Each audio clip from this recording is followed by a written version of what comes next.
आखिर ऐसी कौन सी मजबूरी थी, कौन सी सच्चाई थी जिसे यूके और चाइना दुनिया के सामने नहीं आने देना चाहते थे? चलो चलते हैं इतिहास में साल 1956 में।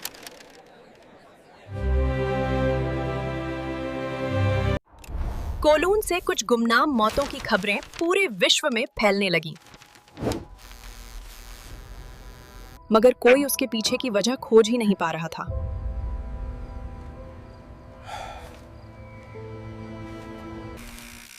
कोलून के लोगों का यह कहना था कि इन मिस्टीरियस मौतों के पीछे शहर में फैली बुरी आत्माओं का प्रकोप है। जो भी इंसान इन आत्माओं के आदेशों का पालन नहीं करता है, उसके लिए बस एक ही सजा है, सजाए मौत। सजाई है। इस बात पर एक अमेरिकन पैरासाइकोलॉजिस्ट प्रोफेसर मार्टिन इबॉन बहुत ही इंटरेस्टेड थे। उन्होंने इस शहर पर हो रहे इन मिस्टीरियस किलिंग्स पर रिसर्च करना शुरू कर दिया। तभी उनके सामने एक अजीब सा केस आया।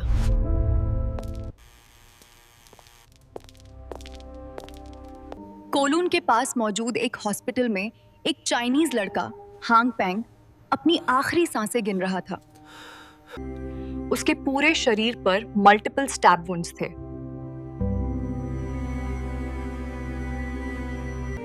मगर कोई भी समझ नहीं पा रहा था कि उसकी हालत किसने की, सिवाय उसके पिता के।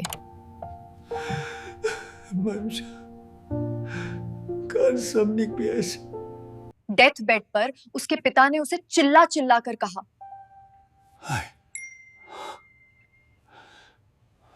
हांगपेंग तुम मर रहे हो। मगर सच बताओ, अगर तुम्हारे कर्म का पश्चाताप तभी हो पाएगा अगर तुम खुलकर उन लोगों का नाम लोगे जिन्होंने तुम्हारी ये हालत की है।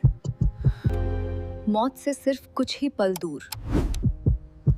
हांगपेंग के पास खोने के लिए कुछ नहीं था, मगर फिर भी उसने आखिरी सांसों तक अपने होंठ बंद रखे, क्योंकि हांगपेंग कोई साधारण चाइनीज युवा नहीं था। वो कोलून सिटी के सबसे क्रूर गैंग का सदस्य था, द ट्राइड्स। ट्राइड्स एक गुप्त संगठन थे। 1990 तक हांगकांग में ट्राइड्स के 52,000 से ज्यादा सदस्य थे और पुलिस भी इनके खिलाफ गवाही नहीं पा रही थी।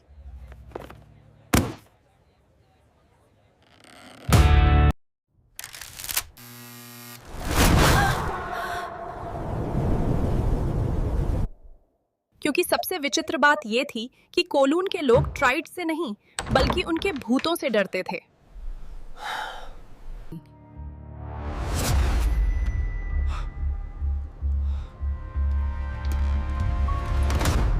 बच्चे तक इसमें फंस जाते थे।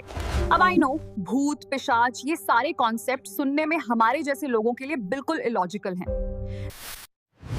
पैरासाइकोलॉजिस्ट प्रोफेसर मार्टिन इबॉन की किताब के हिसाब से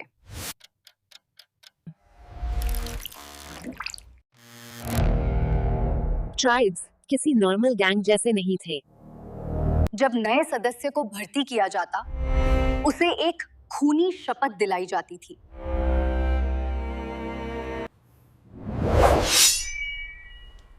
क्या ज्यादा सख्त है ये तलवार या तुम्हारी गर्दन? जवाब होता था, मेरी गर्दन। और फिर जानवर की बलि।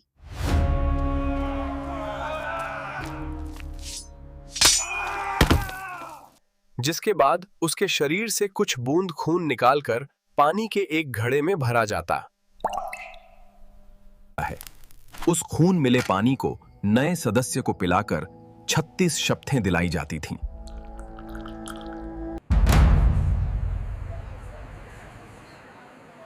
अगर धोखा दिया तो भूत पूरे परिवार को मार देंगे। अच्छे घरों के पढ़े लिखे लोग,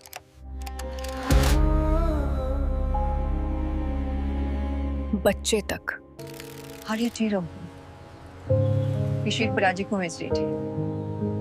लेकिन इसी डर से पूरे शहर पर राज किया गया।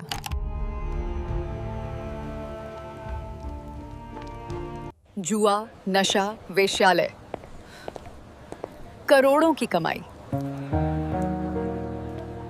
हर बिजनेस से प्रोटेक्शन टैक्स।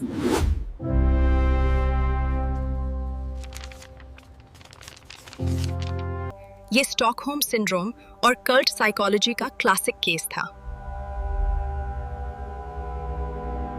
कोलून के लोग सिर्फ डरते नहीं थे, वो अपने दर्द को इमोशनली जस्टिफाई कर रहे थे। जब दर्द से भागना इम्पॉसिबल हो जाता, दिमाग एक ट्रिक खेलता है। वो कहने लगता है कि शायद ये दर्द ही सही है। तभी है वो उस दर्द को मीनिंग देने लगता है। तो उसे कहा जाता है कल्ट साइकोलॉजी। इसे कहते हैं स्टॉकहोम सिंड्रोम, जिसमें विक्टिम अपने ऑप्रेसर से ही इमोशनली अटैच हो जाता है, और जब ये अटैचमेंट एक बिलीफ सिस्टम में बदल जाता है,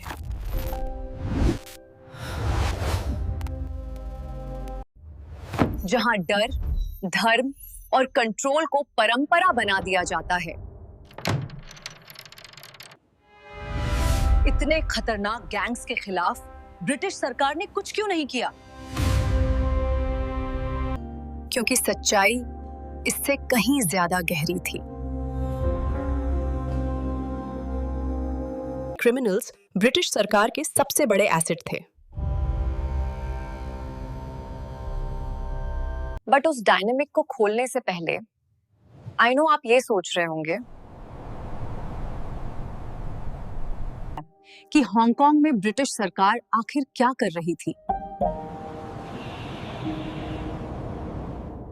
ट्राइड्स पर तो हांगकांग या फिर चाइना की सरकार को एक्शन ले लेना चाहिए था।